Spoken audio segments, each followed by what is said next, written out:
Las, las hermanitas Toasa, sean bienvenidas. También ellas se conectan. El hermano René, que se conecta también, si ya está por ahí, si no, al ratito aparecerá. Bueno, amén. Vamos, estás, ¿verdad, hermano René? Amén. Sea bienvenido y una bendición para ti, como hemos orado. Vamos a tener un estudio muy interesante ahora. Miren, hermanos, el Señor Jesucristo, siempre me gusta para que el siguiente tema que voy dando, poner la base en el anterior. La lección anterior, nosotros estudiamos acerca de que Dios nos pide que hagamos su voluntad. Dios, Él pone lo que nosotros no podemos poner, no podemos tener. Él nos da la vida, nos da la salvación. Él provee las bendiciones de carácter espiritual. Pero las cosas que nosotros tenemos que hacer, Él no las hace por nosotros. Nosotros tenemos una parte que realizar también. Les menciono un par de ejemplos. Cuando Jesús fue a resucitar a Lázaro, cuando Jesús se presentó para resucitar a Lázaro, había una gran piedra que se ponía en la puerta, en la boca del sepulcro. Y cuando Jesús se acercó ahí, Él les dijo, mover la piedra. ¿Notaron?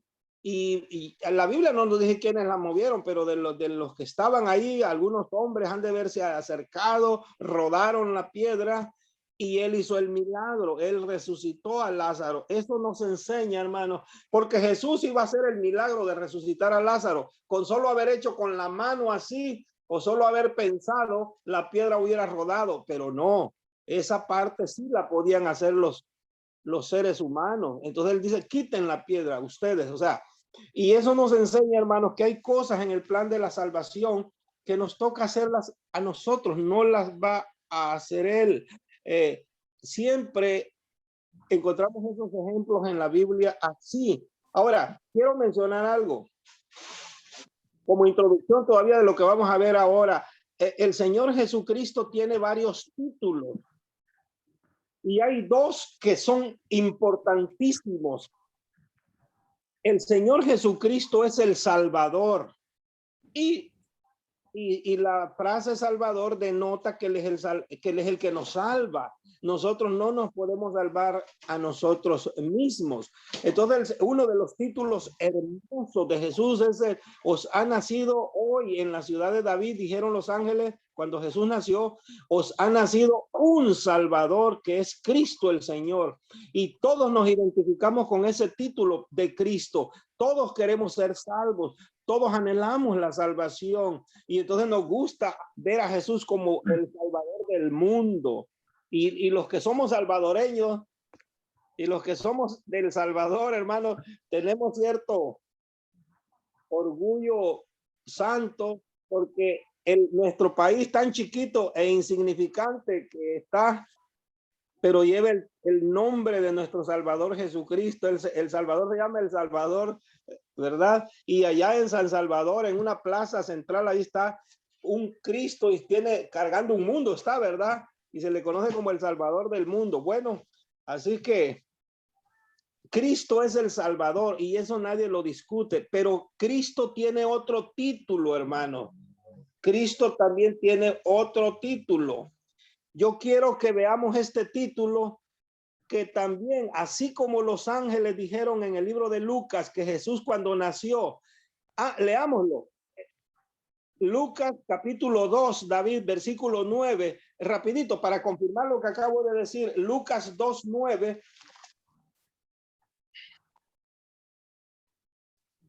Dice la escritura, lo retomamos de la Biblia para que veamos, dice así, he aquí se les presentó un ángel del Señor y la gloria del Señor los rodeó de resplandor y tuvieron gran temor. Los pastores que estaban cuidando sus ovejas, pero el ángel les dijo, no temáis, porque he aquí os doy nuevas de gran gozo, que será para todo el pueblo, que os ha nacido hoy en la ciudad de David un Salvador que es Cristo el Señor. Ahí también ya mencionó el otro título, Cristo el Señor. Bueno, va junto, pero es un Salvador. Vamos a leer otro, Miqueas capítulo 5. Si vamos a Miqueas, en el capítulo 5, vamos a leer el versículo 2. Estaba profetizado que el que nació ahí en Belén era el Salvador. Pero veamos cómo dice Miqueas. Ahora nos va a decir dónde nació. Nació en Belén. Dice Miqueas 5:2. Pero tú, Belén, Efrata, pequeña para estar entre las familias de Judá, de ti me saldrá el que será Señor en Israel. Y sus salidas son desde el principio, desde los días de la eternidad. Pero vean, se anuncia ese mismo nacimiento de Jesús en Belén, la ciudad de David.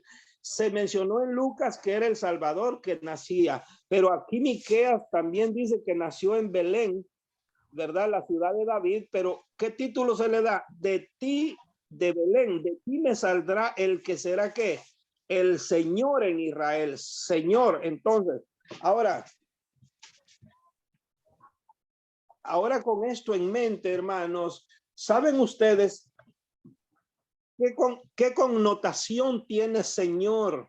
Cuando se menciona, tanto Jesús es el Salvador como el Señor, pero cuando se menciona Señor, implica que Él es el que manda. Señor es sinónimo de amo, el dueño, ¿verdad? Todos sabemos que amo y Señor son dos títulos que van juntos, amo y Señor. Y yo pregunto, hermano, en la Biblia hay niveles. Cristo es el Señor. Y la relación que entre Cristo y nosotros es que Él es el Señor y nosotros somos ¿qué cosa? Sus siervos. ¿Están de acuerdo que nosotros somos siervos de ese Señor?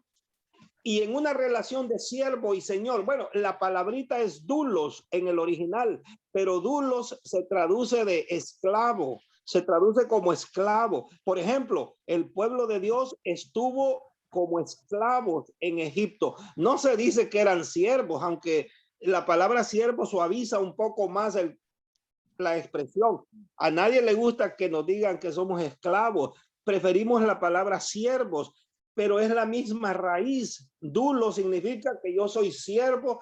Por ejemplo, de Satanás se dice que hemos sido esclavos. ¿Y quién nos libertó? Cristo. Y ahora de Cristo no dice que somos esclavos, dice que somos siervos. Se suaviza la expresión. Para Jesús, un siervo es aquel que aunque es esclavo, pero es un siervo que está dispuesto a obedecer. Ahora, entonces con esto en mente, hermanos, cuando Cristo es el Señor de nuestras vidas y para que Cristo me salve, no solamente debe de ser mi Salvador, también debe de ser ¿qué cosa? Mi Señor. Veamos cómo dice, veamos lo que dice Joel capítulo 2. El libro de Joel, capítulo 2 y el versículo 32, ¿qué declara?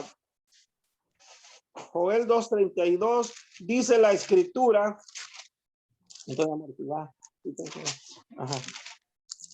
Joel 2:32 dice, y todo aquel que invocare el nombre del Señor, dice el nombre de Jehová será salvo, porque en el monte de Sión y en Jerusalén habrá salvación, como ha dicho Jehová. Versículo 30. Déjame ver, David. Bueno, ahí el versículo está claro. Hay que confesar en el nombre de Jehová para ser salvo, dice ahí. Pero ¿qué dice el versículo 31? Bueno, dice, no. Entonces, mire, este pasaje, vamos a leerlo en el Nuevo Testamento, mejor, en el libro de Romanos. Vamos a ir a Romanos capítulo 10. Sí, hay que confesar que Jehová es el Dios para ser salvo. Pero miren cómo lo dijo el apóstol Pablo, ¿a quién se le atribuye? ¿A quién se le atribuye? Vamos a ir a Romanos capítulo 10. Vean lo que dice el versículo. Dice, el versículo 9. Dice el versículo 9 que si confesares con tu boca que Jesús, ¿qué cosa?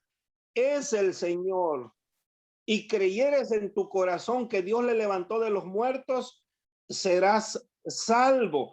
Pero notaron ustedes, hermanos, que hay que creer que Jesús es el Salvador, pues me salva, pero yo debo de creer y aceptar a Cristo también como ¿qué? Como el Señor de mi vida. Y de esa manera yo me pongo a su servicio como un siervo que acabo de mencionar. Leamos un pasaje. Lucas capítulo 6 y el verso 46. Como introducción todavía, miren lo que dice Lucas 6:36. Perdón, Lucas 6:46. Vean lo que Jesús declara ahí. ¿Por qué me llamas Señor? Señor, Señor, notaron. ¿Por qué me llamas Señor, Señor? ¿Y qué es lo que Jesús reprende? Y no haces lo que yo digo. Notaron, hermanos, que el contexto de llamarle a Jesús Señor es que yo debo de estar dispuesto a hacer su voluntad, a hacer lo que él me dice. Notaron, este versículo es clave, hermanos, apúntenlo. Lucas 6:46. ¿Por qué me llamáis Señor, Señor, y no hacéis lo que yo digo? Y hermanos, ¿sabían ustedes que la gran mayoría de los que se van a perder, miren lo que voy a decir ahora, la mayoría de los que se van a perder, que nos hemos declarado cristianos en esta tierra antes que Jesús venga, van a ser personas que fueron cristianos, que son cristianos en la actualidad? ¿Cuál es el problema? Que solo han aceptado a Jesús como Salvador, pero no están dispuestos que Jesús sea su Señor, el Señor de sus vidas. ¿A qué me refiero? En el momento, hermanos, que tú haces la voluntad de Cristo, que guardas, que haces todo lo que Él te pide, verdaderamente Cristo es el Señor de tu vida. Y eso demuestra que Él es el dueño, Él es el que manda en tu vida. Ya no mandas tú, porque antes le obedecíamos al enemigo y nosotros hacíamos lo que queríamos.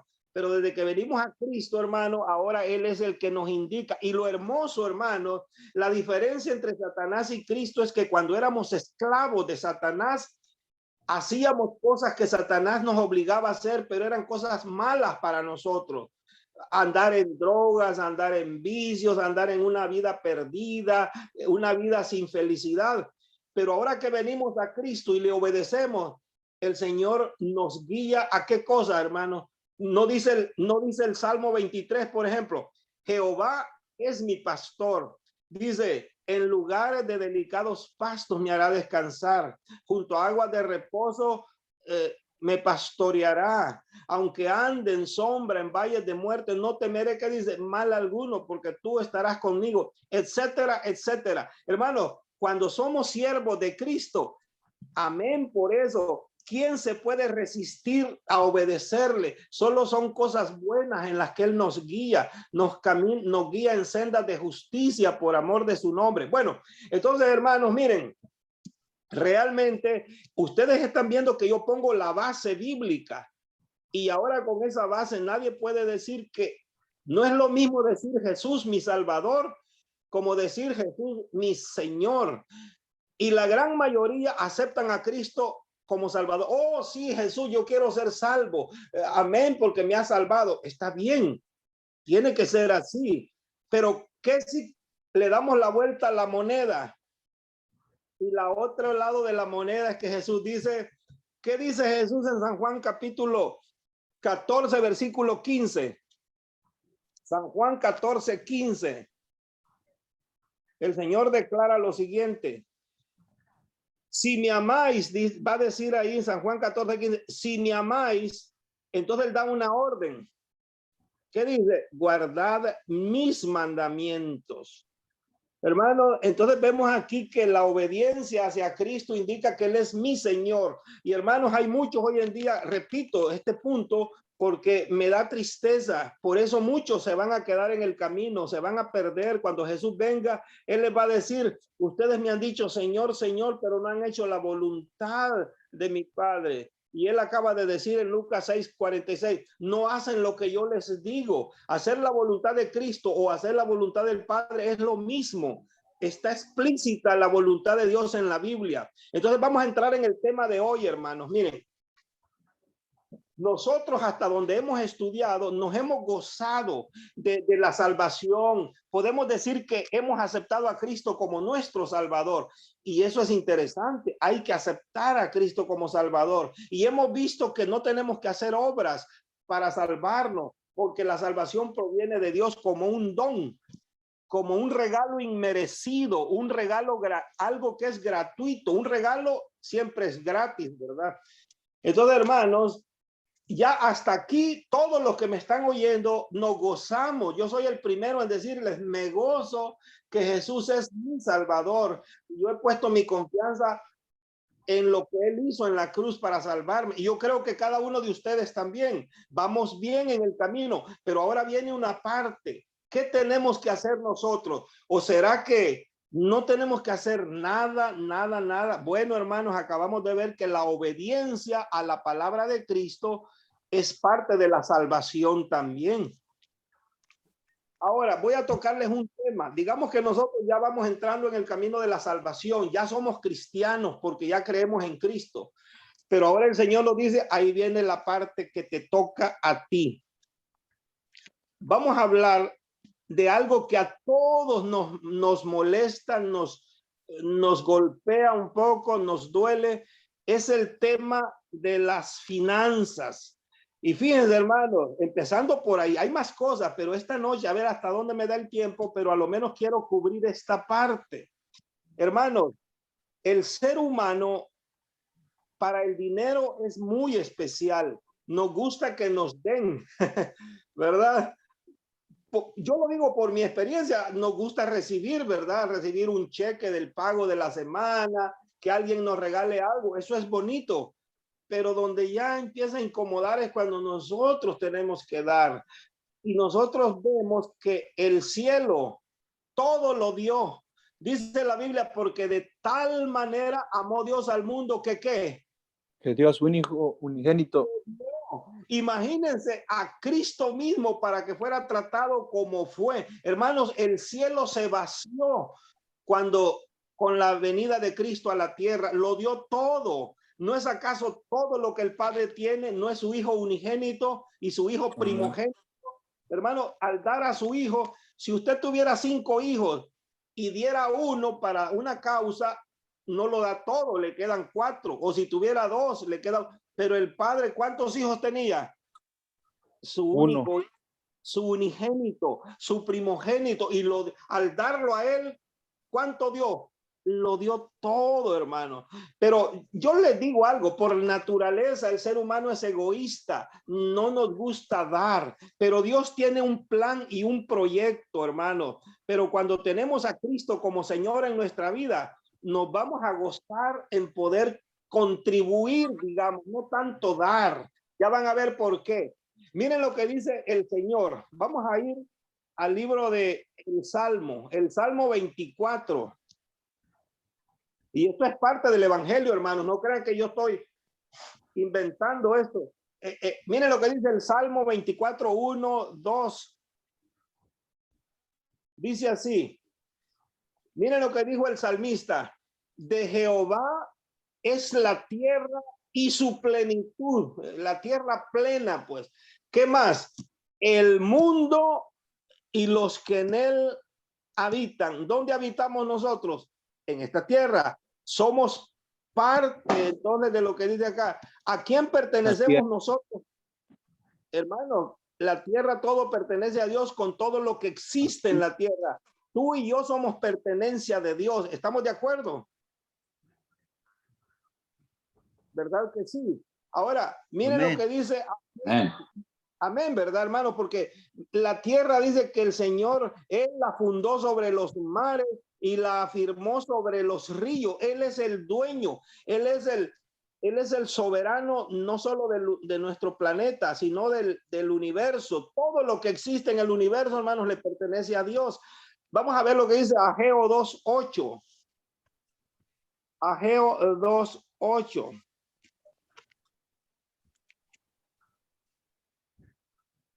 Vean lo que declara el Señor. Ya dijimos que El mundo, la tierra y su plenitud le pertenecen y los que en él habitan. ¿Qué más?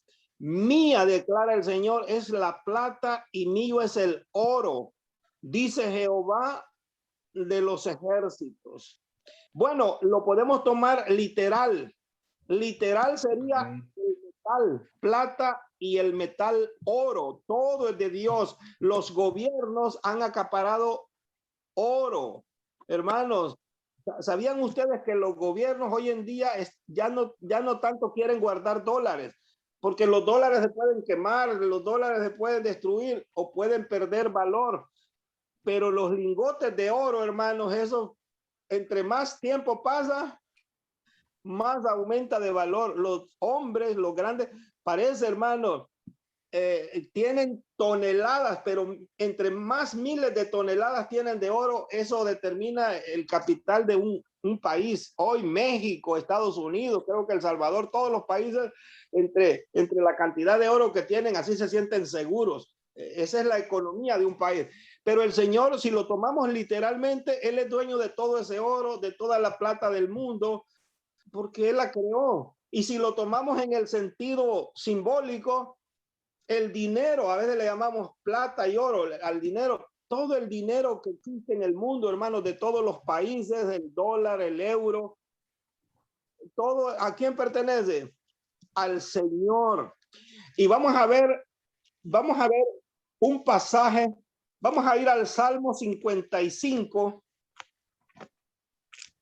Vean lo que nos va a decir en el Salmo 55, el Señor nos lo dice a nosotros. Déjenme encontrar los versículos yo también. Dice el Salmo 55, así. Dice, déjenme encontrar el pasaje. Dice, déjenme encontrarlo propiamente. No, ese es el Salmo 50. David, por favor. El Salmo 50.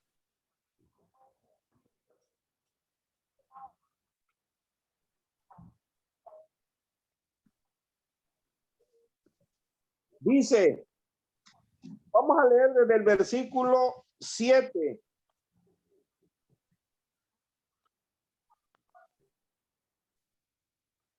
Dice el 7, oye pueblo mío y hablaré, escucha Israel y testificaré contra ti.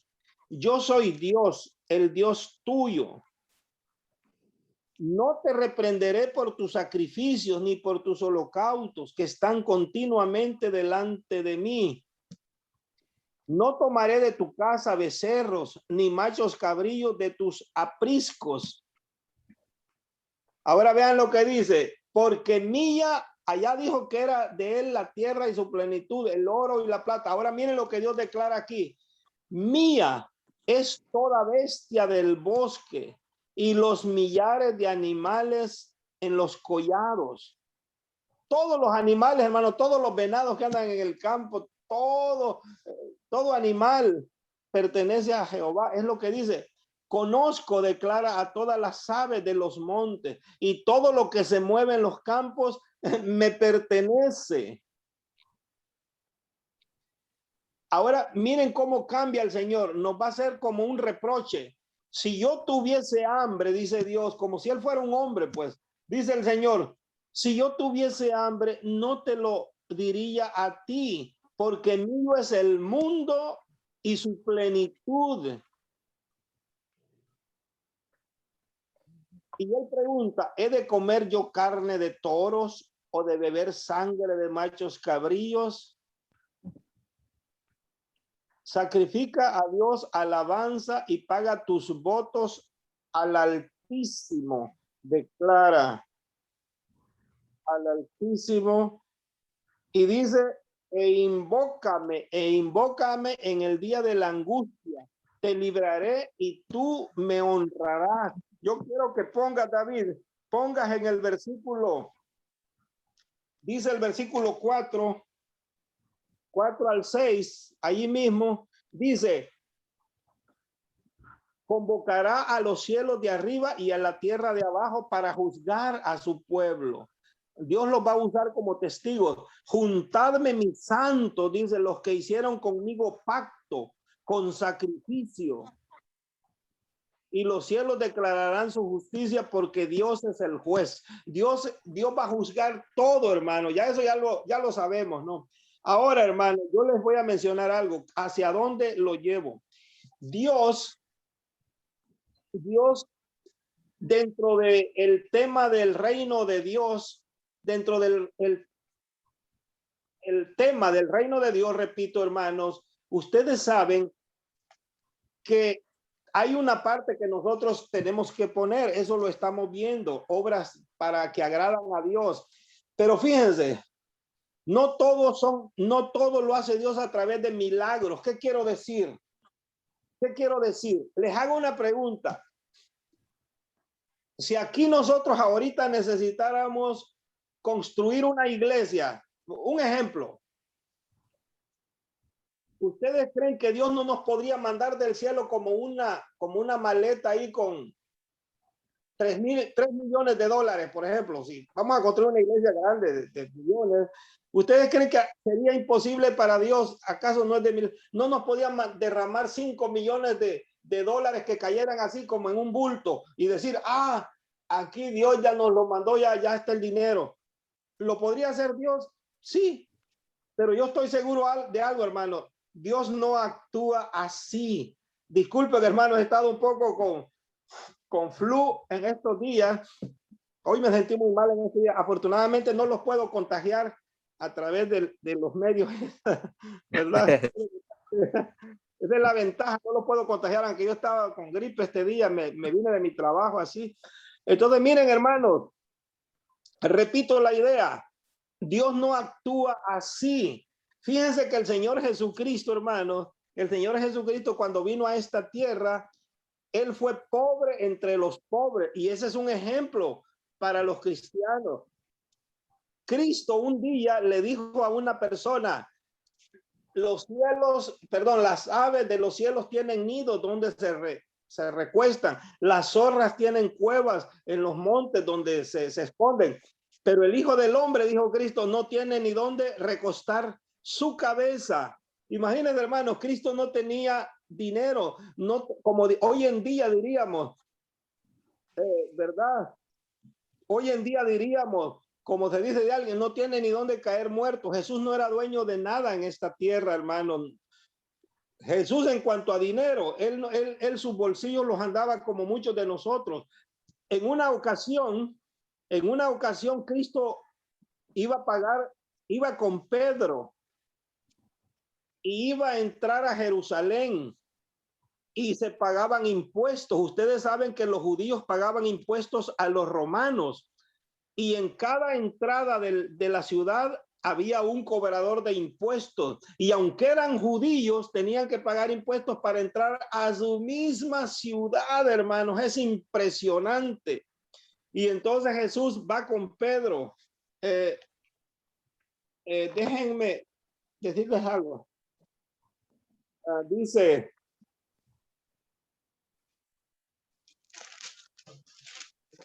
déjenme ver algo, ahorita sigo.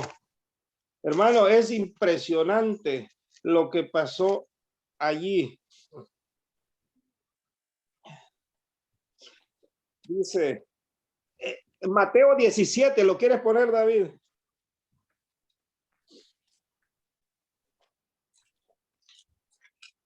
Mateo 17.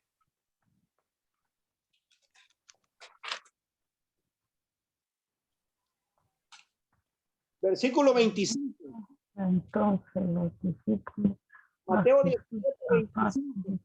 Lo que dice aquí el relato. Él dijo, y al entrar él en casa, Jesús le habló primero diciendo, ¿qué te parece, Simón? Los reyes de la tierra, ¿de quiénes cobran los tributos o los impuestos? ¿De sus hijos o de los extraños? ¿Notaron? Pedro le respondió, de los extraños. Hermanos, los que hay que pagar impuestos son los extranjeros, no los mismos de la casa, ¿verdad? Ahora Jesús le dijo, luego los hijos están exentos, o sea, se supone que los hijos no deben pagar, pero miren lo que sigue diciendo. Sin embargo, dijo Cristo, para no ofenderles a los que cobraban impuestos, a los mismos judíos, miren lo que dice, sin embargo, para no ofenderles, ve al mar y echa el anzuelo, y el primer pez que saques, tómalo, y al abrirle la boca hallarás un estatero. Tómalo y dáselo por mí y por ti. ¿Saben ustedes que esa monedita llamada estatero era el equivalente al pago de 2 personas? Así que Jesús iba con Pedro. Lo que estamos mostrando, hermano, es que Cristo tuvo que hacer un milagro ahí para pagar el milagro está en que el pescado que Pedro fue a pescar al mar tenía la moneda en su boca. Les pregunto, ¿tenía Jesús dinero en su bolsa cuando iban a entrar a Jerusalén en esta ocasión? Andaba como de nosotros, a veces sin una moneda, hermano. No tenía ni para pagar el impuesto para él y para Pedro. Pedro tampoco tenía, porque si no, Pedro le hubiera dicho, Señor, aquí está el estatero para nosotros. No, tuvieron que ir al mar, Pedro, y traer el pescado. Bueno, entonces, hermanos, podemos ver lo que quiero decir, hermanos. Lo que quería yo decir es que Dios no actúa así. Hay algo en nuestro ser, hermanos, que a causa del pecado, hay algo en nuestro ser a causa del pecado que nos hemos vuelto egoístas. No nos gusta compartir, no nos gusta dar de manera natural. ¿Saben quién es el único, hermanos, que puede dar de forma así, con alegría, que puede dar? El que ha sido convertido por la gracia de Cristo, el que es nueva criatura, el que se goza, el que quiere contribuir en el reino de los cielos. Esto de las finanzas, del dinero, hermano. Jesús dijo un día, donde está vuestro tesoro, ahí está vuestro corazón. Y acabamos de leer, hermanos, que el Señor dice, mía es toda bestia del campo. Si yo tuviera hambre, no te lo pediría a ti. Yo soy dueño de todo. Ahora, hermanos, hay personas que dicen que cuando nosotros ofrendamos, hay gente que dice así, esos ofrendan, dice, y Dios no necesita, dice. Y es cierto, Dios no necesita. Pero ese es un mandato, una orden del Señor. A propósito, acabo de mencionar eso. Mateo capítulo 5, David. Vean lo que el Señor declara. En Mateo 5 dice el versículo. Dejen donde.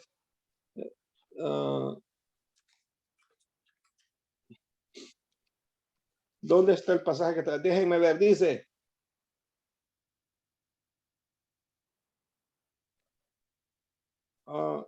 Permítanme. En Mateo 5, el Señor declara lo siguiente. Dice.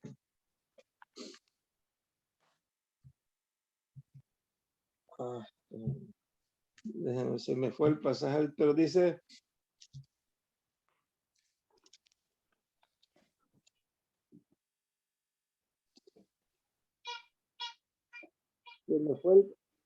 Déjenme ver rapidito si lo encuentro, si no vamos a seguir porque dice,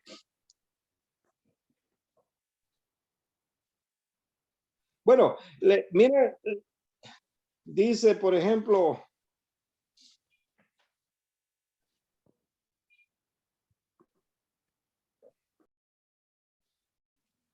no, el pasaje es tan conocido, pero se me escapó ahorita que el Señor dice que donde está nuestro tesoro, él dice, haceos tesoros en el cielo.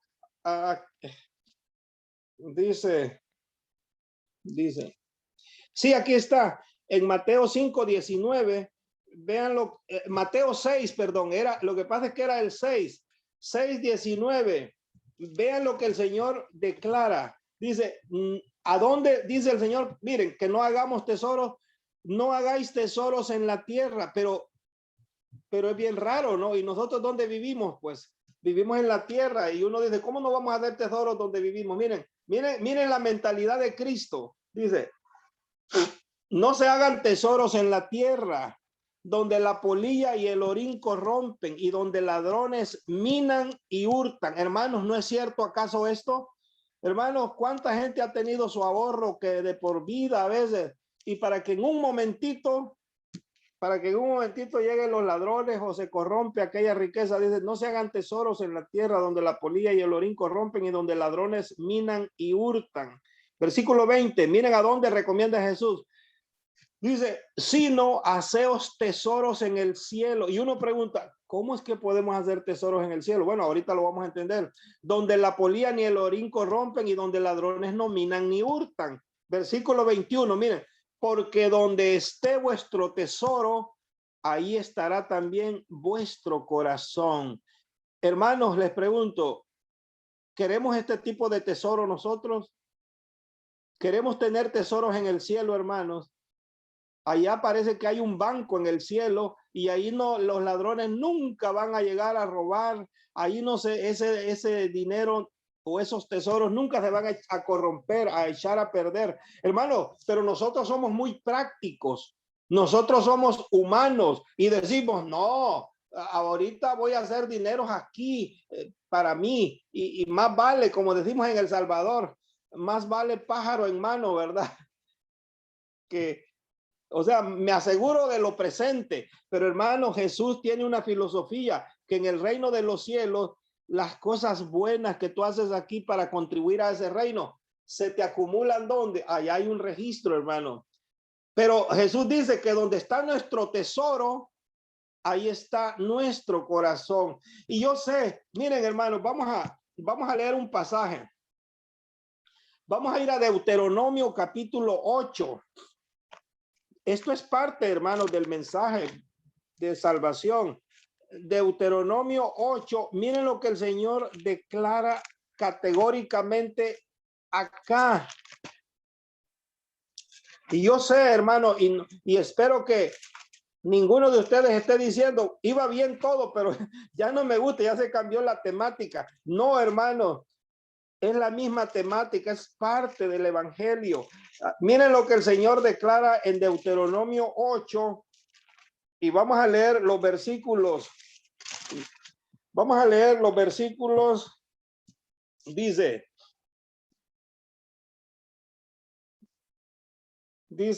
versículo 6 en adelante. Dice, guardarás pues los mandamientos de Jehová tu Dios, andando en sus caminos y temiéndole. Porque Jehová tu Dios te introduce en la buena tierra de arroyos, de aguas, de fuentes y de manantiales que brotan en vegas y montes. Notaron, hermanos, que eso el hombre no lo puede conseguir por sí mismo. Es la bendición espiritual que Dios le da. Dios provee las cosas que nosotros no podemos tener por nuestras propias manos. La lluvia, por ejemplo, hermano, ¿el hombre acaso puede formar lluvias? ¿Puede formar el agua ya en las nubes y derramarla sobre la tierra? No, y esa es una bendición cuando llueve. Y miren lo que el Señor dice, porque Jehová tu Dios te introduce en la buena tierra, tierra de arroyos, de aguas, de fuentes y de manantiales que brotan en vegas y montes. ¿Qué dice el que sigue, David? Dice, tierra de trigo y cebada, de vides, higueras y granados, tierra de olivos, de aceite y de miel.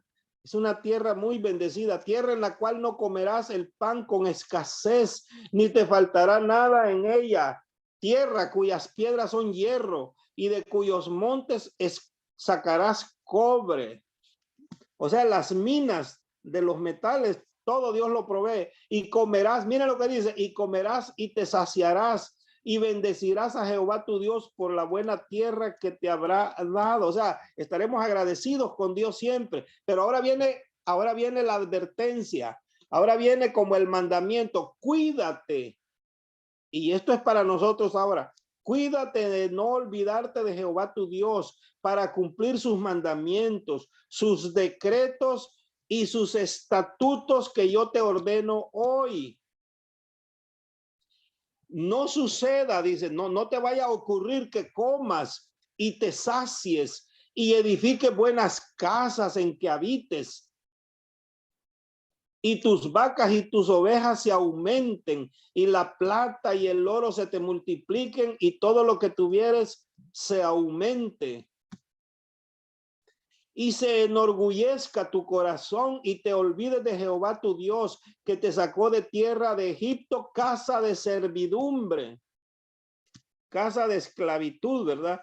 Que te hizo caminar por un desierto grande y espantoso, lleno de serpientes ardientes y de escorpiones y de sed, donde no había agua, y él te sacó agua de la roca del pedernal, que te sustentó con maná en el desierto, comida que tus padres no habían conocido, afligiéndote y probándote para a la postre hacerte bien.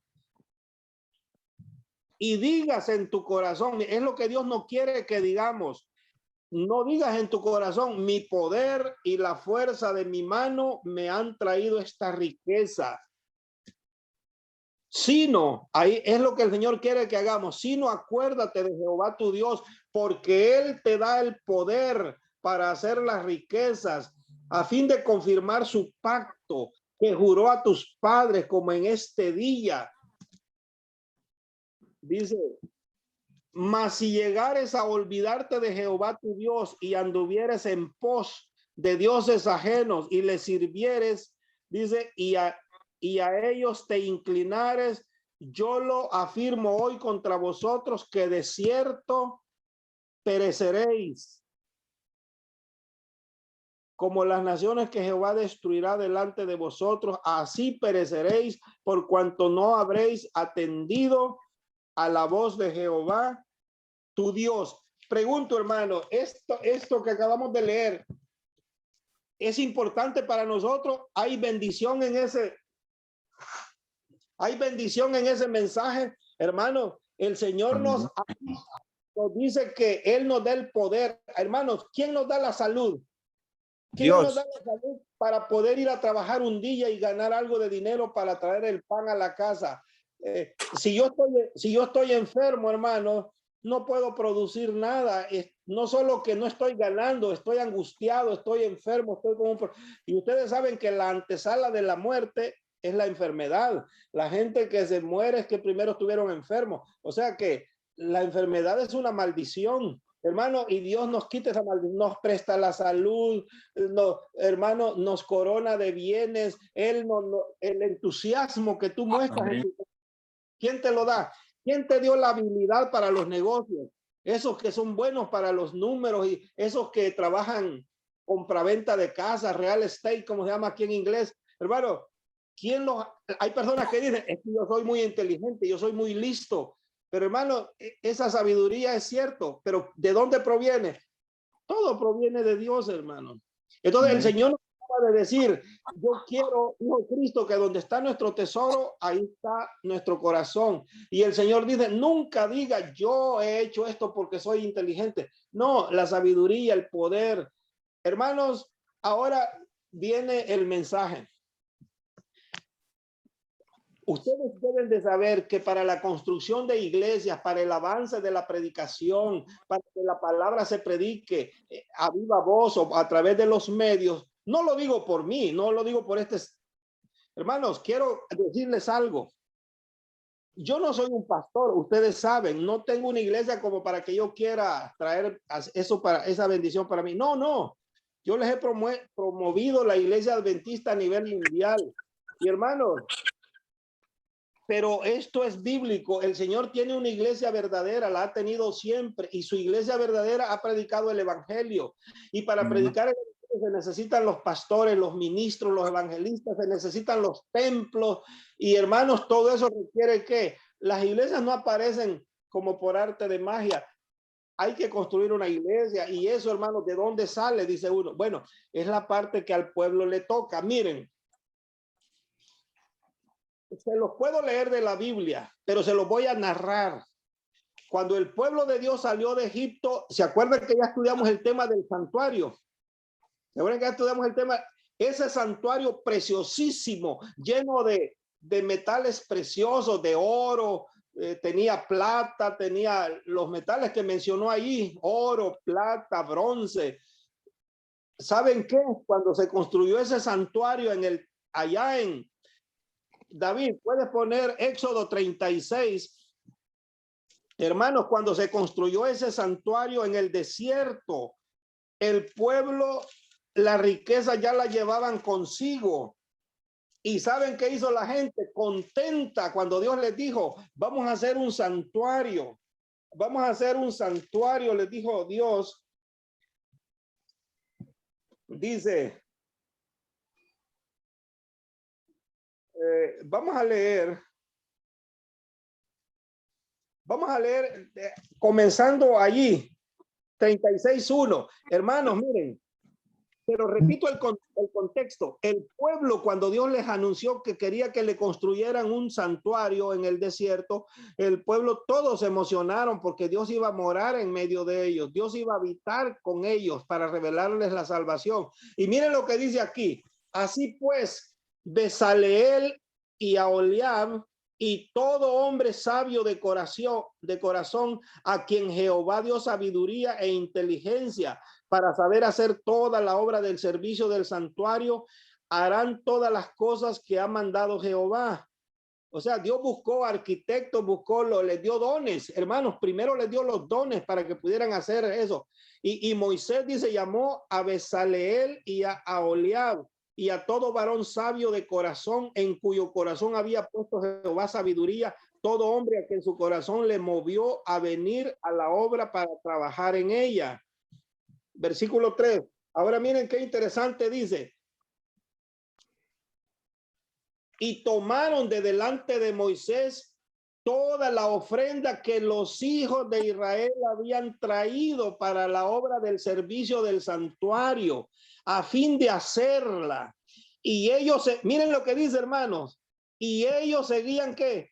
Trayéndole ofrendas voluntarias cada mañana. O sea, cada día la gente seguía trayendo. Y miren en qué va a acabar esto. Versículo 4.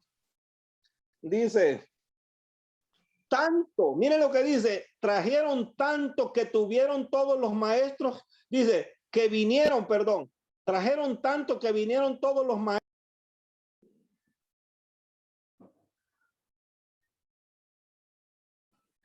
No se escucha. Cada uno la obra que hacía. Ahora, ¿qué dice? Déjenme ver que por aquí me está estorbando una llamada. Y miren lo que dijeron los arquitectos, todos los maestros, y hablaron a Moisés diciendo, el pueblo trae ¿qué? Mucho más de lo que se necesita para la obra que Jehová ha mandado que se haga. Amén. Y miren lo que dice el versículo 6. Entonces, miren lo que hizo Moisés, hermano. Parece una orden contraria, es una contraorden. Y Moisés mandó pregonar por el campamento diciendo, ningún hombre ni mujer haga más para la ofrenda del santuario. Así se le impidió al pueblo ofrecer más. Y sigue diciendo ahí, versículo 7, pues tenían material abundante para hacer toda la obra. ¿Y qué pasaba? Y sobraba. No se olviden de esto, por favor. Sobraba. Así que, hermanos, ¿qué les parece? Dice aquí que cuando la obra del santuario se iba a realizar, Dios ordenó, a ver, otra vez, Dios no les mandó el dinero del cielo. No, el dinero ya iba entre el pueblo. En aquel entonces era oro, metales, y ellos fabricaron las cortinas, las mujeres se pusieron a tejer. Bueno, la cosa es que el pueblo, hermano, como acabamos de leer, dice que la gente traía, y lo traían así, como refunfuñando, como de mala gana. Dice que lo traían de todo, ¿qué? Voluntarias, de todo corazón, traían cada día, y la gente, hermano, en ese momento el pueblo no tenía ninguna no tenían avaricia ni egoísmo, lo daban porque sabía que era para la casa de Dios que se estaba construyendo el santuario. Tanto que los maestros dijeron, ya no, es mucho. Imagínense, y le fueron a decir a Moisés, ya el pueblo está trayendo demasiado. ¿Cuándo se ha visto en nuestros días eso ahora, hermano? ¿Será que algún día vamos a dar hasta que nos digan, ya no traigan? Yo nunca he oído. Y entonces dice que a Moisés le dijeron, Moisés, ya el pueblo trajo demasiado, hasta sobra. Dice. Y Moisés dijo, por favor, dio la orden, ningún hombre ni ninguna mujer ya traiga más, porque ya tenemos demasiado y sobra. Hermano, ¿no les parece que es un tremendo ejemplo de dar con amor, de dar para la obra de Dios, hermano? Miren qué ejemplo nos puso esa gente en el pueblo allá de Israel en el Éxodo. Bueno, ahora, hermano, hay un dinero. Miren, vamos a ir al libro de donde está el mandamiento, Malaquías capítulo 3, y vamos a leer lo que el Señor dice ahí, Malaquías 3, vamos a leer desde el 6. Ahí está el mandato, hermano. Todo es bajo un mandato de Dios. Así como Dios ordenó allá, así como Dios ordenó que trajeran ofrendas para construir el santuario, no las derramó Dios. Es que Dios, hermanos, lo que el pueblo puede hacer, Dios deja que el pueblo lo haga. Y Dios quiere ver, Dios lo prueba. Al pueblo Dios lo prueba. ¿Saben para qué? Para ver si ese pueblo le ama de corazón, para ver si ese pueblo obedece a sus mandamientos o solo es un pueblo interesado, solo en recibir de Dios, pero no quiere en gratitud ofrendarle algo al Señor. Miren lo que dice Malaquías capítulo 3, verso 6. Porque yo no cambio. Por esto, hijos de Jacob, no habéis sido consumidos. Miren lo que el Señor declara, hermanos. Como Dios no cambia, Él ha prometido amarnos y ser misericordioso, pero nosotros, ¿qué mereciéramos? Ser consumidos, es lo que dice, pero no somos consumidos, hermanos, por las misericordias de Dios. Y ahora va a entrar en un tema. Ahora va a entrar en un tema. Dice el versículo 7. Desde los días de vuestros padres os habéis apartado de mis leyes y no las guardasteis. Volveos a mí, declara el Señor, y yo me volveré a vosotros, ha dicho Jehová de los ejércitos. Mas dijisteis, ¿en qué hemos de volvernos? Fíjense, la gente pregunta, ¿en qué hemos fallado? ¿En qué estamos mal? El Señor dice, ustedes se han desviado de mis leyes. Y miren lo que el Señor pregunta, lo hace a Dios está como platicando con nosotros y nos hace una pregunta. ¿Robará el hombre a Dios? Hermanos, antes de seguir, ustedes saben que en la ley de los 10 mandamientos hay un mandamiento que dice no robarás. Todos sabemos eso, ¿verdad? Es el 8º mandamiento, dice no robarás. Entonces, miren lo que dice acá. ¿Robará el hombre a Dios? Pregunta Dios mismo. Y él mismo contesta, pues vosotros me habéis robado. Y dijiste, y la gente todavía no entiende, ¿en qué te hemos robado? Como diciendo, ¿en qué te hemos robado? Y el Señor dice, en vuestros diezmos y ofrendas. Ahora, miren lo que el Señor declara, hermano. No son palabras de una iglesia, no son palabras de un predicador, no son palabras de un hermano, del hermano Zelaya. Miren lo que el Señor declara. Malditos sois con maldición, como diciendo, hermanos, tienen la maldición ya establecida. Malditos soy con maldición, dice, porque vosotros, la nación toda, me habéis robado. Imagínense, hermano, robarle a Dios. Y luego él agrega, como diciendo, para que no quiten esa maldición, para que no les vaya mal. Miren lo que dice, traed todos los diezmos al alfolí. El alfolí es el lugar donde se deposita la ofrenda en el templo. Traed todos los diezmos al alfolí y haya alimento en mi casa. No olviden esto, al rato se los explico. Y haya alimento en mi casa. Y miren lo que el Señor dice, hermano. Y probadme ahora en esto, dice Jehová de los ejércitos, si no os abriré las ventanas de los cielos y derramaré sobre vosotros bendición hasta que sobreabunde. ¿Se acuerdan que les dije que cuando leímos allá que el pueblo traía ofrendas, dice que trajeron ofrendas hasta que sobreabundó? ¿Se acuerdan que decía? sobró. Entonces, hermano, ahí el pueblo sí cumplió. Entonces el Señor está diciendo, hermanos, ¿saben por qué Dios empeña su palabra? Es el único, hermanos, ¿sabían ustedes que es el único lugar en la Biblia donde Dios dice, pónganme a prueba? Ustedes van a leer muchas veces que Dios nos pone a prueba a nosotros. Yo permití esto para ponerte a prueba, para probarte, a ver si me eres fiel.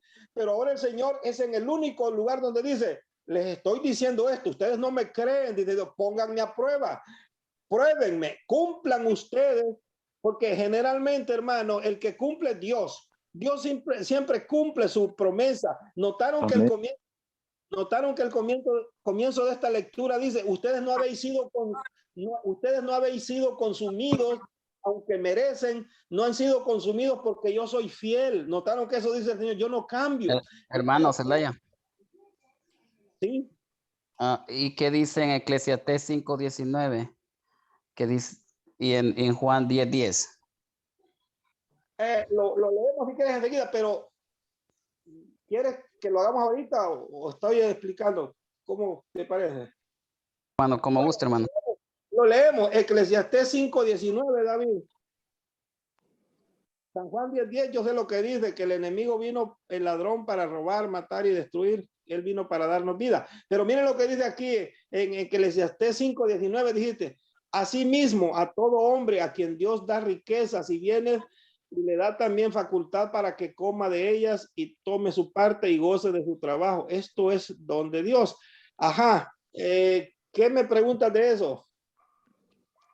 Lo que quiere decir que también Dios nos ha dado la oportunidad de que nosotros podamos trabajar y tener nuestras cosas, ¿no? Es correcto, es correcto. Aquí Dios no está pidiendo la parte que le toca a él, sino que del trabajo que hacemos es para nuestro bien, para nuestro goce, de nuestro trabajo. O sea, es un don de Dios. O sea, la parte que nos queda a nosotros, la que tú te puedes gastar, es para que lo gastes en bienes. Dios, hermanos, ¿ustedes creen que Dios quiere que seamos ricos, que tengamos riquezas materiales también? Claro. Sí, claro. Hermano, Mano René, Dios le da el 90% y nomás tiene que dar el 10%. así, hermano. Bueno, ahorita sacamos nuestra. Aguántenme. Vamos a leer el otro. San Juan 10:10, dijiste, René. Hermano, amén. San Juan 10:10 dice, el ladrón no vino más que para... bueno, lo leemos porque tiene que ver con este tema. Ese ladrón es Satanás. San Juan 10:10 dice, el ladrón no viene sino para hurtar, matar y destruir. Este es Satanás. Hermanos, Satanás viene para robarnos la alegría, el gozo y aún la vida. Nos mata, nos destruye. Yo he venido, dijo Cristo, para que tengan vida y para que le tengan en abundancia. Claro, esto se sabe ya. Satanás es el contrario de Cristo. Y así como Cristo nos procura el bien, Satanás nos desea el mal. Cristo anhela salvarnos y Satanás quiere que nos condenemos junto con él. Bueno, eso ya lo hemos dicho, pero siguiendo en la explicación que estaba de Malaquías, hermanos, fíjense, no son palabras de nadie, son palabras de Dios en la Biblia. Y Dios declara, hermanos, Dios declara, ustedes no han sido consumidos porque yo soy fiel. Aunque ustedes no son fieles, yo los sigo, les mantengo la vida, les estoy dando oportunidad. Y luego el Señor dice, ustedes me habéis robado. Y entonces él declara, ¿en qué te hemos robado? Dice, en que no me han devuelto el diezmo y las ofrendas. Ya voy a explicar eso. Y entonces el Señor dice, malditos sois con maldición. Y hermano, ¿y quién quiere una maldición a estas alturas del partido? Pues nadie, ¿no? Ya Cristo está por volver. ¿Y quién quiere tener una maldición? El Señor declara, ustedes tienen maldición, pero quieren quitarse esa maldición, de traer todos, vengan todos con el diezmo y la ofrenda a la iglesia, al alfolí, dice. Y notaron lo que dijo, y haya alimento, ¿dónde? En mi casa. Hermano, y ese alimento, ustedes saben que las iglesias también tienen un centro de acopio. Las iglesias adventistas, y no solo las adventistas, muchas, hoy que ha habido pandemia y que la gente no ha trabajado, las iglesias han sacado del dinero de reservas que tienen, las iglesias sacan de sus reservas y han comprado despensas, bolsas, y llega la gente, hermanos, no solo los de la iglesia, llegan los vecinos, llega la gente y los hermanos van para participar entregando y se dan cientos o miles de bolsas se han dado, hermanos. Así que hay alimento en el sentido literal, pero ¿a cuál alimento se refiere ahí mayormente? Alimento ¿perdón? De la palabra, alimento de la palabra. Amén. Es el alimento espiritual. La predicación sale de la casa de Dios. Entonces, hermanos, miren, y si el Señor dice esto de que no hay que robarle, miren, si robarle a un hombre, si robarnos entre nosotros es pecado, eso nos puede llevar a la condenación, ¿cuánto más robarle a Dios? Ahora, hermano, les voy a explicar. Todo está en la Biblia, pero lo voy a explicar por cosa del tiempo. Miren, este relato que les voy a hacer está en la Biblia. Cuando el pueblo de Israel recién salió de Egipto, cometió un gravísimo pecado, hermanos. Eso lo pueden encontrar ustedes en el libro de Éxodo capítulo 32, capítulo 33, 34, pero no lo vamos a buscar ahora. El pueblo de Israel hizo un ídolo, un becerro de oro, y lo adoraron y quisieron regresarse a Egipto. Justamente cuando Moisés estaba en el monte recibiendo los mandamientos, recibiendo toda esta instrucción que Dios le estaba dando para el pueblo. Y el pueblo abajo del monte dijeron a este Moisés, ¿quién sabe qué le pasó? Y se pusieron a hacer el becerro de oro y dijeron, este es nuestro Dios, nos va a guiar de regreso a Egipto. Imagínense, hermano, qué pecado. Y entonces, debido a ese pecado, hermanos, venían 12 tribus del pueblo, y hubo una sola tribu que no participó de esa idolatría. Miren lo que estoy diciendo. Una sola tribu no participó en la idolatría. Las otras 11 adoraron al becerro como mundanos. Y hermanos, cuando llegó Moisés y Dios hizo juicio, Dios dijo, ¿quiénes son los que no participaron? Y era una sola tribu llamada la tribu de Leví. Y la tribu de Leví, hermanos, por no haber participado, Dios dijo, esta tribu es especial. Y murieron mucha gente debido a esa idolatría. Murieron como 24,000 personas en esa revuelta que hubo por esa idolatría. Y entonces, hermano, Dios a esta tribu de Leví, Dios le comisionó que de esa tribu de Leví vendrían todos los que habrían de ser sacerdotes, los que oficiarían en el templo, en ese santuario. No serían de otra tribu. Ninguno de otra tribu podía oficiar. Aarón y todos sus descendientes, hermanos, eran de la tribu de Leví. Y entonces miren lo que pasó. Cuando el pueblo llegó a Canaán,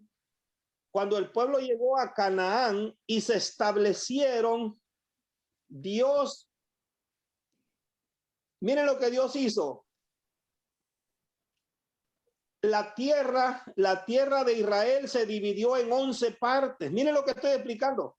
La tierra de Israel se dividió en 11 partes, y cada tribu, hermanos, tenía sus tierras para cultivarlas, pero a la tribu de Leví no le quedaron tierras. ¿Saben por qué? Porque toda esa tribu iba a estar dedicada a los oficios del santuario. Y uno pregunta, ¿y de qué se iban a alimentar? Entonces, de las 11 tribus que sí cultivaban y sacaban sus cosechas y su fruto de la tierra, Dios dijo, van a traer el diezmo de sus frutos al santuario. Imagínense el orden, cómo Dios lo planea, hermano. Esto no lo inventó hombre alguno, el diezmo. Nació en la mente de Dios, pero es una manera equitativa. Dios dice, las 11 tribus van a trabajar, y de lo que yo los bendiga y saquen sus productos, van a traer al santuario. Y ese diezmo, hermano, era el alimento, era la comida para los los levitas, los de la tribu de Leví. ¿Tiene sentido esto, hermanos? ¿Tiene sentido? Ahora escuchen, los levitas les era prohibido trabajar porque el trabajo de ellos iba a estar solamente en qué cosa, en los oficios del santuario, porque ustedes saben que el servicio del santuario era todos los días, había que estar atendiendo que no se apagaran las lámparas, poniendo incienso y atendiendo a los pecadores que venían con las ofrendas. En aquel entonces la ofrenda por el pecado era el cordero, pero las ofrendas de los frutos que llevaba el pueblo era para los levitas. Bueno, esto lo ideó Dios, hermanos. Qué interesante cómo Dios planeó esto. Ahora, de ahí que viene, hermanos, el sistema de los diezmos, hermanos. Lo que quiero decir, el sistema del diezmo es que es para el pago de los ministros, porque Dios no quiere que sus ministros tengan dos trabajos, que trabajen para lo de la iglesia y tengan que trabajar en otra cosa, porque entonces, como dice el dicho, Jesús dijo, no se puede servir a dos señores, ¿verdad? O queda bien con uno o queda mal con el otro. Hermano, yo voy a decir esto porque lo digo por experiencia, no crean que hablo por hablar. Yo conozco muchos pastores de iglesias evangélicas y ellos trabajan para la iglesia, pero también tienen un trabajo secular. Y como ya ve que ya les dije que el hombre es materialista, entonces se dedica más al otro porque ahí está ganando a lo mejor más dinero. Y lo de la iglesia, ¿qué pasa? Lo descuida.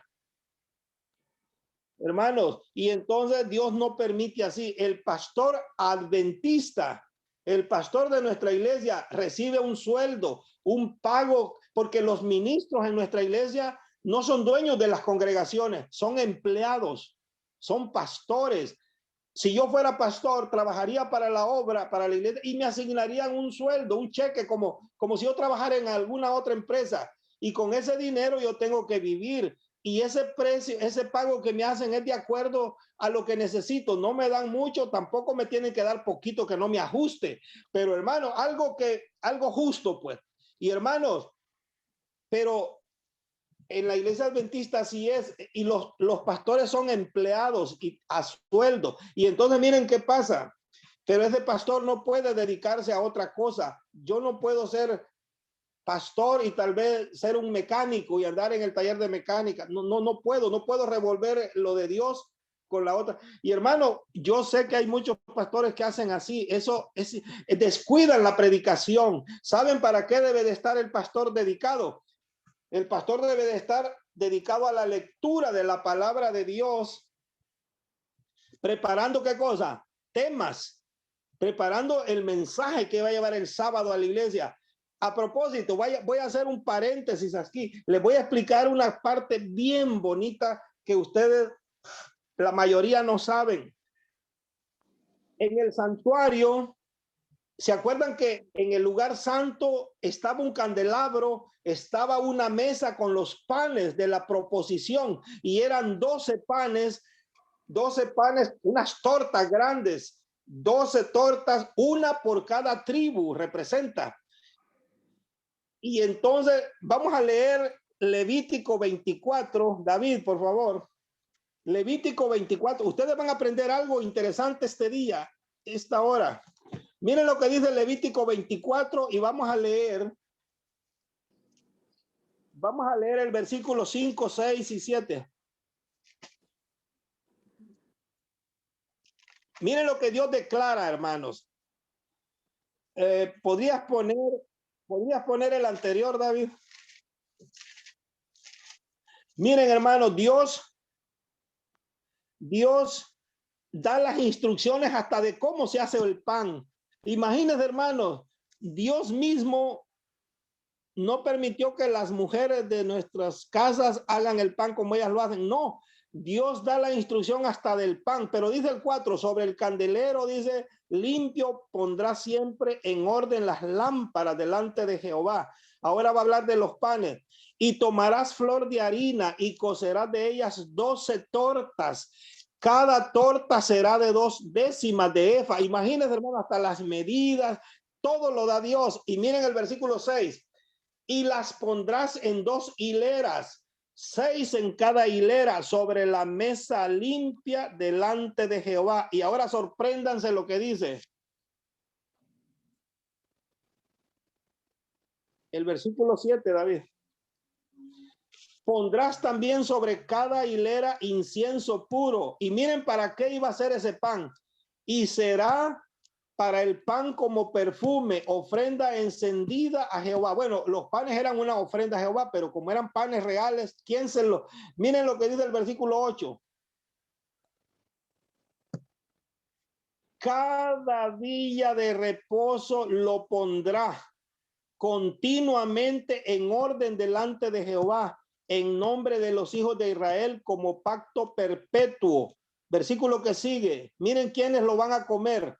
Y será de Aarón, ese pan del que está hablando, y será de Aarón y de sus hijos, los cuales lo comerán allí en el lugar santo, porque es cosa muy santa para él, de las ofrendas encendidas a Jehová por derecho perpetuo. Ahora, si quitas los pasajes, David, voy a explicar algo, pero quiero verlos de nuevo. Miren, hermanos, qué interesante. Notaron lo que acabamos de leer. Esos panes, aunque eran presentados en el santuario como una ofrenda a Jehová, pero dice que esos panes, la primera pregunta que les hago, ¿qué día es que se ponían los panes nuevos? ¿Qué día se cambiaban los 12 tortas? ¿Qué día se traían al santuario las 12 tortas? ¿Lo leyeron? Sábado. El día de reposo. El día de reposo dijo que es el sábado. Hermano, ¿y quién se lo debía comer? Eso era exclusivo de los sacerdotes, los levitas, los que estaban en el santuario. ¿Saben qué representa todo eso que acabamos de leer, hermano? Esos panes representan la palabra de Dios. Jesús dijo, no solo de pan vivirá el hombre, ¿verdad? Sino de toda palabra que sale de la boca de Dios. Ahora notaron lo siguiente. Esos panes se cambiaban cada sábado y hasta el viernes duraban, se los estaban comiendo los sacerdotes. Notaron que dice que ellos se lo comían.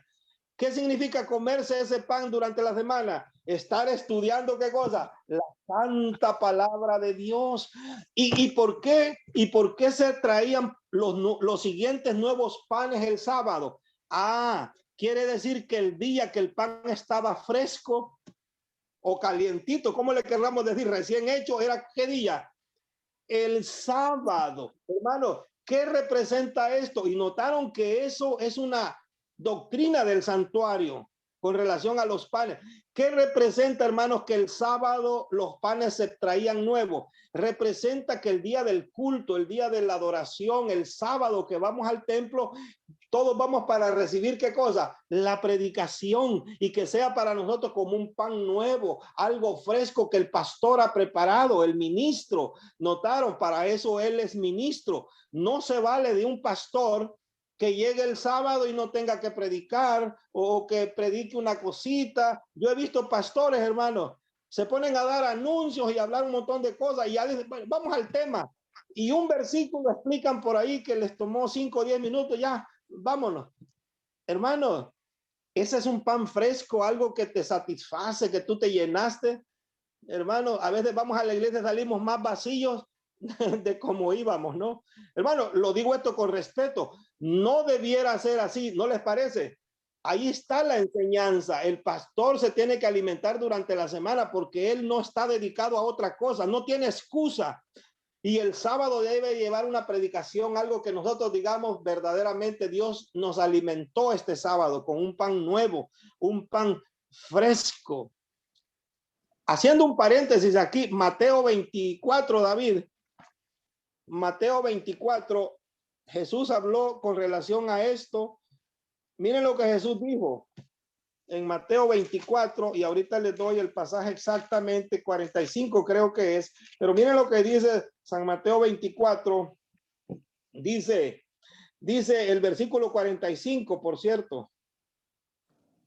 Miren lo que dice, Jesús dijo esto, ¿quién es pues el siervo fiel y prudente, el cual puso su señor sobre su casa para que le dé qué cosa? para que le dé el alimento a su tiempo. Hermanos, qué bonito pasaje este. Ahora yo les menciono, hermanos, ¿a quién es que el Señor puso sobre su casa? El que está como dirigente de su casa, a los pastores. Entonces los pastores, hermanos, deben de dar alimento como a su tiempo. Tiene que ver con la predicación. ¿Qué significa su tiempo? De actualidad, una predicación que me ayude en el tiempo que estoy viviendo. ¿Les gustaría a ustedes que les den pan viejo, un pan duro que cueste hasta masticarlo, hermanos? ¿Verdad? Bueno, todo esto tiene que ver con la predicación, hermanos. Ustedes ven los temas del pastor Gambetta, ustedes ven los temas del pastor Bor. Esos hombres de Dios están cumpliendo, eso se dedican a preparar esos temas que como nos gusta. Cuando yo les voy a confesar algo del pastor Bullón y del pastor Gambetta, yo he visto predicaciones repetidas varias veces y me siguen gustando porque son temas profundos, pero a veces oigo una predicacioncita por ahí que ni para volverla a oír nunca porque no aprendo nada. Hermano, estos hombres sí cumplen porque ellos están dedicados, son evangelistas, ellos sí cumplen con lo que dice aquí, están alimentando al pueblo con la verdad presente, el mensaje de ahora. ¿Le gustaría que le den una comida de hace 2 semanas? No, pues ¿quién la va a querer? Queremos una comidita recién salida de la cocina. Bueno, entonces, hermano, para terminar con el punto que estábamos, el Señor dice, ustedes me han robado. Entonces, para que resolvamos el problema, dice, traigan el diezmo y la ofrenda. Les explico, el diezmo, como la palabra lo dice, es la 10ª parte. Hermanos, no tengo el tiempo ya de mencionar, pero desde que Dios creó al hombre, ¿sabían ustedes que Dios creó a Adán y a Eva? Los puso en el huerto del Edén como mayordomos. ¿Están de acuerdo conmigo? Amén. ¿Se acuerdan que Dios le dijo a Adán y a Eva?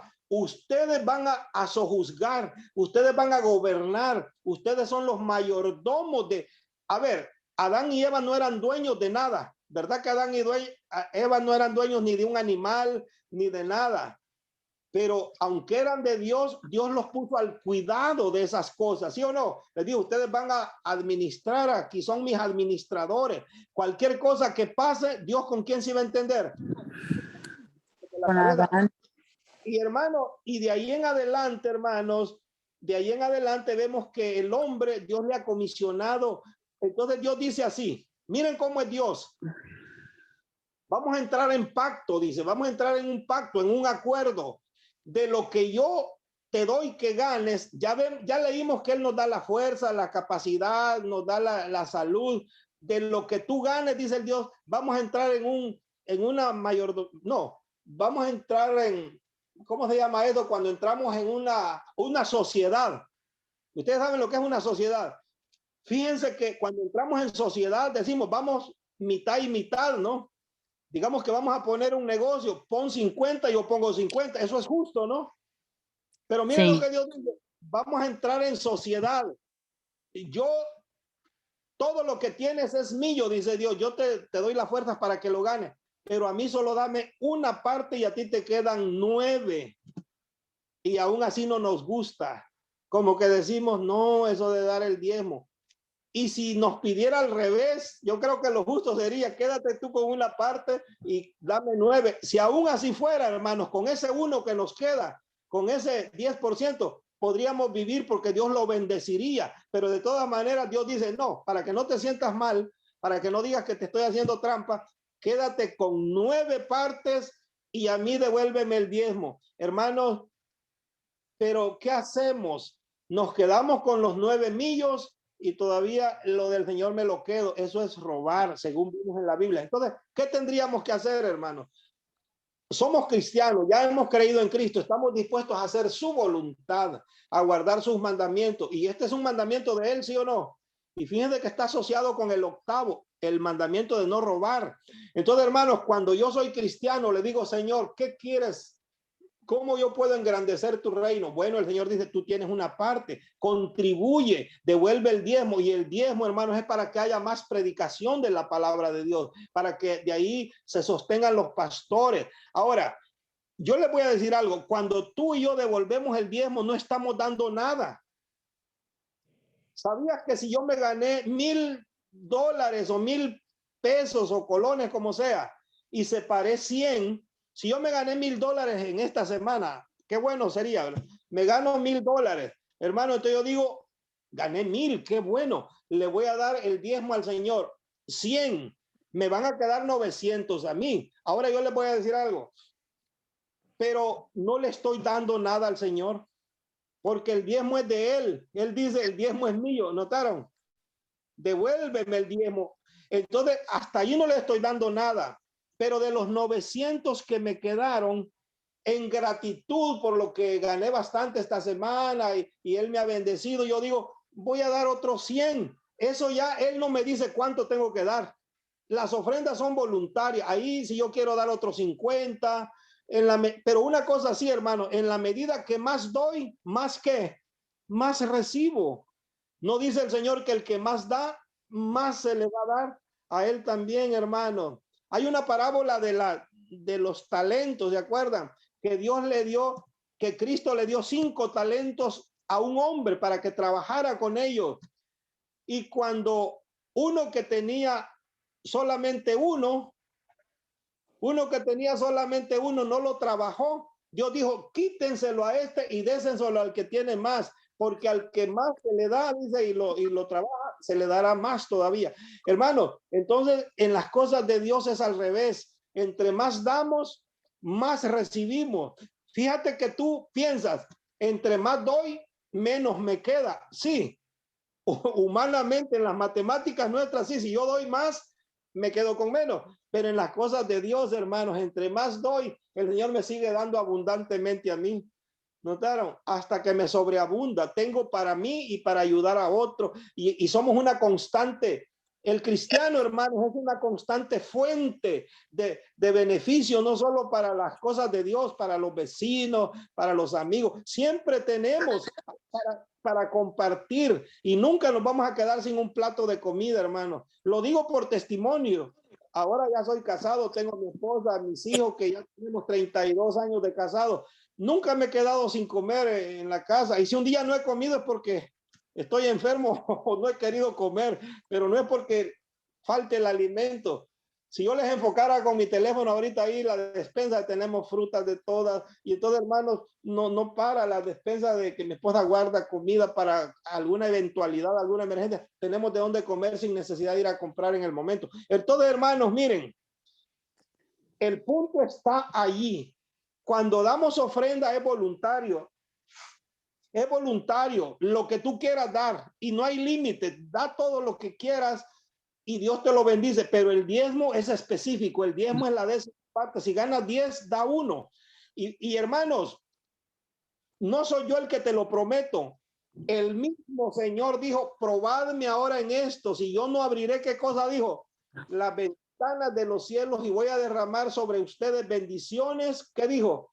Hasta que sobreabunden. Hermanos, algunos de ustedes nunca han entrado en este pacto con Dios de mayordomía, de ser fiel, en devolver estas cosas. Si no ha entrado, hermano, yo lo animo y me pongo como primer testigo, le doy testimonio. Yo lo practico esto desde que era niño, desde que en El Salvador mi padre nos enseñó y yo practicaba estas doctrinas y nunca me he arrepentido, hermano. Siempre tengo, no soy millonario, el Señor no nos dice que nos va a dar así millones que no hayamos ni qué hacer con ellos, nos va a dar lo que necesitemos, lo suficiente para ayudar en la causa de Dios, para nosotros mismos y para tener para los demás. ¿Les gusta esta bendición, hermano? Y hermano, y en última instancia, cuando devolvemos el diezmo, ¿quién es el más bendecido? ¿Es Dios el que recibe beneficio o somos nosotros? Somos nosotros. Les voy a decir por qué. Notaron que él dijo, si yo tuviera hambre, no te lo pediría a ti. O sea, no es que le hacemos un bien a Dios. Dios no lo necesita nuestro dinero. Dios no necesita mi dinero. Y mucha gente dice, Dios no necesita dinero. ¿Para qué tengo que dar el diezmo? Bueno, ya les expliqué yo que hay un propósito. Y por sobre todo, hermanos, por sobre todo, este es un tema en el cual Dios nos está probando y quiere que lo pongamos a prueba a Él también. ¿Qué es lo que Dios quiere sacar de nuestro corazón? el egoísmo. Todos nosotros somos egoístas, ¿verdad que sí? Queremos solo recibir y no queremos compartir. Y hermanos, Dios, y eso provino del pecado. Dios quiere que tengamos un corazón liberal. ¿Qué les parece? Amén. Debemos- Hermano, ¿puedo dar rapidito un testimonio? Claro que sí, pero permítame, mayormente que seamos liberales en las cosas de Dios y todo lo demás va a venir por añadidura, hermano, y vamos a ser liberales para ayudar a otros y la bendición va a estar con nosotros y no la maldición. A ver, hermana Mili, a ver, díganos. Ok, lo voy a decir brevemente. Yo mucho antes de bautizarme, yo ya conocía pues de la iglesia adventista, entonces un amigo que tenía en la iglesia me comentó sobre diezmar y yo tenía muchas dudas pues al principio, ¿verdad? Yo pienso como muchas personas, entonces me acuerdo que me contó muchos testimonios personales de su vida y me leyó la palabra de Dios y me leyó Malaquías 3:10 y desde ese momento me lo aprendí. Entonces, me dijo, prueba a Dios y verás. Entonces, yo todavía no tenía fecha para bautizarme, ni todavía no había terminado mis estudios bíblicos y yo nomás, fíjate, dije, bueno, voy a probar. Y empecé a diezmar y yo vi cómo Dios me prosperó. Amén. Entonces, yo lo hice, o sea, no por devolverle, en ese momento yo no le encontraba el verdadero sentido que era de gratitud a Dios y de devolverle lo que a él le pertenece, sino yo lo hice por probarlo. Pero yo empecé a ver las bendiciones de Dios, la prosperidad que Dios me envió y es algo que yo siempre le agradezco a Dios, ¿verdad? Y él nunca me ha faltado, gracias a Dios. Yo tengo ya un año que no trabajo y Dios ha proveído hasta este momento, o provisto, no sé cómo se diga, y yo le doy muchas gracias a Dios por eso. Amén, hermano. Ese es un testimonio y aunque la hermana no entró en detalles cómo Dios la bendijo, yo le podría contar detalladamente cómo Dios me ha bendecido, pero ya el tiempo no nos da. Y yo sé que muchos de ustedes que han practicado este mandamiento, porque es un mandamiento, ¿notaron? Amén. Es un mandamiento del Señor. Y Jesús dijo, si me amáis, guardad mis mandamientos. Y Jesús dijo, ¿por qué me llaman Señor, Señor y no hacen lo que yo les digo? Así que podría ser un engaño que yo diga, Cristo es mi Salvador, pero cuando Él me ordena algo en la Biblia, digo, eso no, eso sí me duele, eso no lo puedo hacer. Entonces como que echo a perder todo, ¿no? Hermano, vamos a ser cristianos completos, genuinos. Hermano, yo les estoy animando. Yo lo único que Dios me ha puesto es para instruirlos con la palabra de Dios. Este tema no lo sacamos de los escritos de Elena de White, no es de la iglesia adventista, de un manual de iglesia. No, no, no. Está en la Biblia y les he explicado. Dios quiere erradicar de nosotros el egoísmo, esas raíces que tenemos de amargura que a veces nos gusta. Y si damos algo, lo damos de mal gusto, como molesto. ¿Por qué tengo que dar?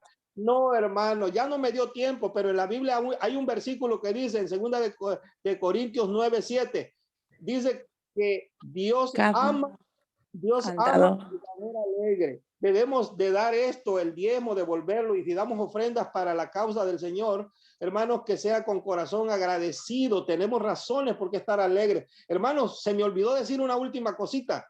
El diezmo ya expliqué para qué sirve. Es para la predicación, para los pastores, para los ministros, esos evangelistas que andan por allá y necesitan presupuesto porque ellos se van a predicar sin trabajar. Imagínense un ministro que se va un evangelista que se va meses a predicar a África, digamos, a otros países. Ni modo que allá lo estén esperando con un trabajo. Además que él no puede ir a trabajar, él va a predicar. Entonces, ¿de qué se va a sostener? La iglesia con estos dineros del diezmo le dan para sus gastos, lo que él va a necesitar para su sustento. Está claro esto. Y la mayoría de pastores tienen esposas, tienen hijos. Entonces, de ahí sale el sustento de ellos. Pero las ofrendas que damos se distribuyen en un montón de gastos que la iglesia tiene. La iglesia tiene gastos locales. ¿Entienden lo que digo?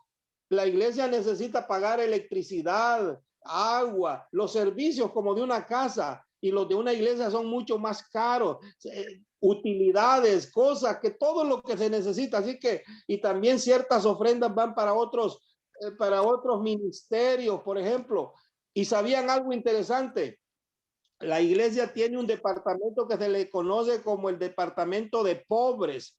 Hay un porcentaje de las ofrendas que se va guardando. Es como un guardadito, es como un ahorro. De repente un hermano de la iglesia cayó en una desgracia, en una tragedia, quedó enfermo, no pudo trabajar. ¿Saben lo que hace la iglesia? De ese fondo le llevan ayudas, le pueden llevar dinero para que pague la renta. O sea, que no crean también que la iglesia no provee para las necesidades. No solo es recibir la iglesia. Digamos, si yo no trabajé 2 meses, en la iglesia me puede sostener en ese tiempo en mi necesidad. ¿Se dan cuenta? Para eso sirven todas las ofrendas que se dan. Esa es una parte, y hay diferentes ministerios en la iglesia donde el dinero ahí se invierte, pero entre más damos, pues más recibimos, y la iglesia tiene el beneficio de avanzar. ¿Qué pasara, hermanos, si no diéramos diezmos y ofrendas? No se predicaría, la iglesia estaría varada y muchas almas no oirían el mensaje. Pero, hermanos, gracias a las ofrendas que unos han dado y los diezmos, es que el evangelio ya llegó ¿a dónde, hermano? A todas las partes del mundo, ¿no? Amén. Y una última noticia, Cristo viene pronto. Nos alegra eso, hermano. Eso es Amén. lo mejor. Maranata, Cristo viene pronto, y ojalá que cuando venga seamos siervos fieles, ¿verdad? Y no solo eso, también quiere que prediquemos a otros. Y si un día alguno de ustedes se hace pastor, va a vivir del evangelio. El apóstol Pablo dijo que el que vive del evangelio, que coma del evangelio. Se refiere a eso, de eso se alimentan los pastores. Hermanos, hemos terminado hoy. No sé si quedó un comentario aún con todo o alguna pregunta que no se entendió. Todo claro, hermano. Amén. Entonces yo los animo, hermanos, en la medida, como dijo la hermanita Mili, aunque sea por probar a Dios, a ver si es cierto, hágalo, aún con duda, aún con un poco de incredulidad. Hermanos, el Señor mismo nos dijo, pruébenme, háganlo probándome. Pues si alguien lo quiere hacer probándole, verá la bendición, hermano. De alguna o de otra manera lo va a notar. Usted va a ver que va a ser una persona próspera. Lejos de quedar en miseria, vamos a ser cristianos prósperos, y vamos a erradicar de nuestro corazón la envidia, el eso de dar con no vamos a ser mezquinos, ¿verdad? Todos tenemos la palabra, ¿verdad? Mezquinos. Bueno, entonces, hermanos, vamos a terminar este estudio. No se olviden que no hemos terminado los estudios. Hoy estamos en la etapa de lo que Dios demanda de nosotros para que seamos unos cristianos genuinos. Él nos dio la salvación y nosotros tenemos una parte que contribuir en el reino de los cielos también, ¿verdad? Amén. Bueno, vamos a terminar, hermanos. A ver, querida Abby, ¿estás por ahí? No, ella no está por aquí.